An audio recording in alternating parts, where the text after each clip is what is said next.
ano yung kailangan natin pag-isipan, paano ba ito gagawin, no? And to understand the use of gender framework. So, isa po siyang gender analysis tool na ginagamit para i-assess yung organization in terms of policy, people, yung capacity nga po natin, ang ating enabling mechanisms, at ang ating mga programs, projects, and activities kung tayo po ba ay nagle-level up, no? Pagdating sa gender mainstreaming. So, meaning, kung tayo nag-start ng gender mainstreaming ng 1994, na, di ba, ay ng 95. No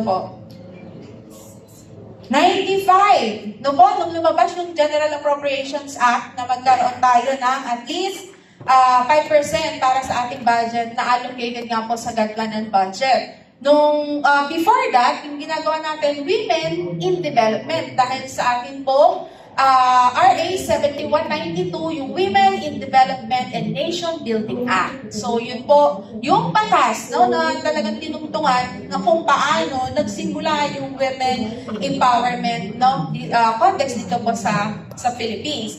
So, itong mga tools na to, gender analysis tools na to, ay na-develop para nga po matignan na sa saan na, no, na-assess na yung mga agencies pagdating sa gender mainstreaming.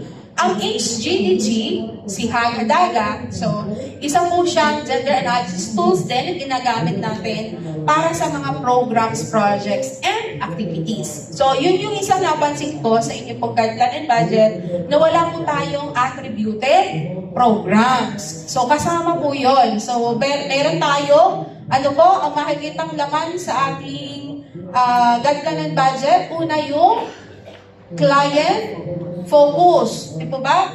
Meron tayong mga client focus na mga activities na pinopropose, the organization focus activities, and yung last na third na part, yung attributed programs. At yun po ay ginagamitan ng HGDG. Si GFAS, ito po ay in-introduce, no, ng 2022 ng PCW. Ito naman ay para naman po i-assess ang capacity ng ating mga focal point system members kung saan na din tayong level, kung established, functional, o fully functional na ang ating GAD focal point system ng ating agency. So malamang hindi nyo pa rin po siya na-encounter. So introduce ko rin po siya sa inyo para at least aware tayo ano ba yung mga tools na kinakailangan nating maintindihan para pag gumawa tayo ng ating guideline and budget, may reference tayo, no, na pinaghuhugutan ng mga gender issues, and of course, yung ating pong GAD mandate. So, yung ating output ng 2 days activity nga po natin dito is for you to prepare, to be able to prepare your guideline and budget, and of course, the GAD accomplishment report. So, yan po, dahil po, no, from different regions, sasabihin natin yan sa ating pong head, no, national headquarters para i-consolidate yung lahat po ng ginagawa po natin. Then, sila naman yung magsasubmit sa PCW.